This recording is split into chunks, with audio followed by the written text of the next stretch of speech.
Can I just say, Mr. Barkley got jokes. He just said to me, Gail, sound it out. Welcome back. Was that okay? That's it. That was good. Okay, welcome back. Right before the break, you heard us asking people about aliens. That's because Congress just passed legislation directing the government to release the records that it gathers on UFOs within 25 years of collection. And we can think of nobody better to talk about this with world-famous astrophysicist. What's your name? Neil deGrasse Tyson. Neil deGrasse Tyson. He's the author of the new book, best-selling author, we should say. The book is called To Infinity and Beyond, and director of the Hayden Planetarium that's right here in New York City. We are so glad you're here. So we asked viewers to call in, Neil, and one of the most popular questions we got... That's dangerous, you know. You go ahead. Really? It is. That's why. That's why we tape the calls. You appreciate it. never We're not know. gonna let them come on TV live. But we would. But this was one of the most popular questions. All Listen right, to this. go for it. Hi, my question is, do you believe aliens exist in our universe? Oh, is that for me? Yes. Oh, that question was for me. So I've reserved the word believe for topics like religion and other things where people... Why can't you just say yes or no? No, because not all questions have yes or no answers. You ever seen one? None that I couldn't otherwise explain by natural causes as being earthbound. Yeah. There's things that look very odd to me, but I know a lot about the sky, about weather, about climate, about lightning, about and where Venus is in the sky, what blimps look like in twilight. There's a lot of things that if I didn't know all of that, I might confuse them for something exotic or extraterrestrial. That seems like a very long answer to me. That is such a simple question. No, okay, well, I'll give you, here it is. You ready? Wait, Charles, wait, you believe in aliens? No, You don't? because I haven't seen one. Okay, but I seen presume one. you can know something is true even if you have Haven't never seen it. Exactly. Well, did somebody else? I ain't That's never a met- good point, Neil. Wait, That's a first good of all, point. that's not a good point. It is, because yes. you are not the Yes, measure yes, of what that is is a true good in the point. world. Well, somebody else would have told me.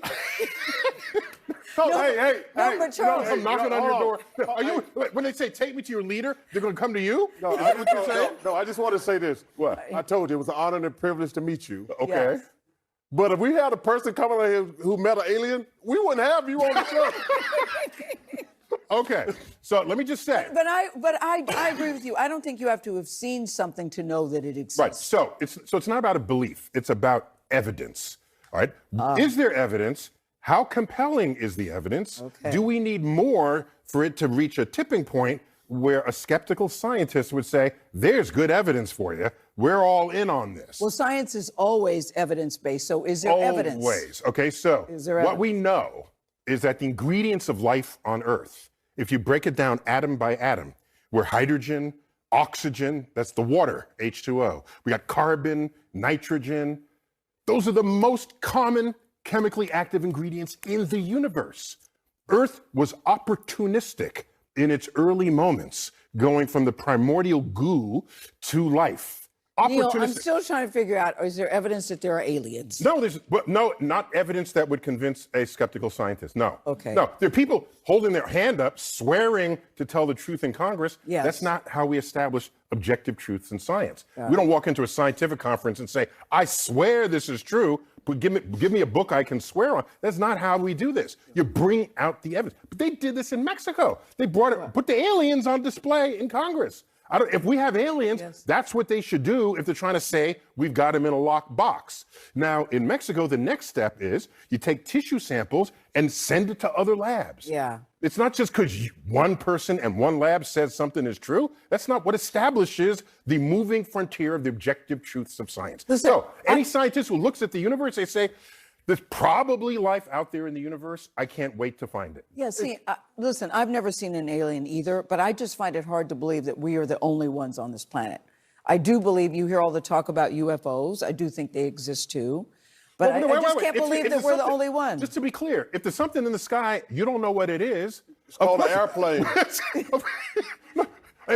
Of course, it's a UFO. A blimp. To you, that's what the U stands for. Yeah. You don't know what it is. That doesn't, and you just said you don't know what it is because you just called it a UFO. Yeah. That does not then allow you to say, I don't know what it is, therefore it's visiting curious aliens Yeah, from in the another sky. planet. I'm talking about in the sky. Yeah, visiting our skies. Plus, there's 6 billion smartphones in the world. each capable of high-resolution photos and videos. If we were being invaded by aliens, that would have been crowdsourced long ago, and it would have been on the internet. We have cat videos go viral on the internet. You know, if people had aliens flying near their airplane, that would go viral too. Thank you, Gail. There's a million people Thank you, Gail. at any moment who are airborne. You're welcome, Charles. With a nice Right. window right out the side of their airplane. I got to Okay? ask you. Why is it that all the aliens are visiting Navy pilots in restricted airspace? Airspace. I got this